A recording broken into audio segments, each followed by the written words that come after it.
বুবলিকে ছাড়া উচিত হয় না। ছাড়ছে কিনা জানি না, কিন্তু ছাড়া উচিত হয়নি। এটা নিয়ে যে কাদা ছোড়াছড়ি হচ্ছে, এটা আমার ভালো লাগে। সাকিবই বলবে কেন, বুবলি বলবে কেন, ওরা থাকুক, একসাথে থাকুক। হ্যাঁ, একটা কোয়ালিফাইড মেয়ে, প্রনাউন্সিয়েশন ভালো, তো ওর বাচ্চা হয়েছে, তো কেন এটা করতেছে? না, মাঝে মধ্যে আমরা দেখি যে বিভিন্ন সোশ্যাল মিডিয়া এখন তো দেখা যায় হাতের মধ্যে তো পুরো পৃথিবী। সোশ্যাল মিডিয়া দেখা যায় ওকে বিশ্বাস একটা স্ট্যাটাস দিচ্ছেন, সেটাই সেই বলতেছে, স্ট্যাটাসের পরিবর্তে বুবলি আবার লিখছেন, আবার কাউন্টার করছে। কাউন্টার করছেন। এটা এটা আসলে ভালো না, মানে এটা ভালো না, চলচ্চিত্রের জন্য একটা মানে খুব ক্ষতিকারক, ন্যাক্কারজনক নাকি খুব দুঃখজনক। ক্ষতিকারক।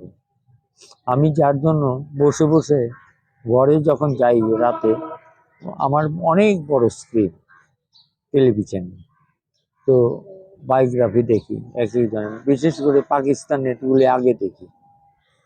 হাবিব, কেন তুই বেটা বিয়ে করা মানুষ, তুই আবার বিয়ে করবি, আবার তারে তালাক কোড দিয়ে আবার বিয়ে করলো আরেক মেয়ে, এবং তার শেষ জীবনটা কি? হাবিবের কথাই বলি, যে নাকি কোটি কোটি 3.5 কোটি টাকা দিয়ে বাড়ি বিক্রি হচ্ছে। স্যার, আপনি কি চান যে তাহলে শাকিব খান দুজনকে নিয়ে থাকে? 100%। কেন তুমি বিয়ে করবো, তুমি থাকবো না কেন? তুমি বিয়ে করছো কেন?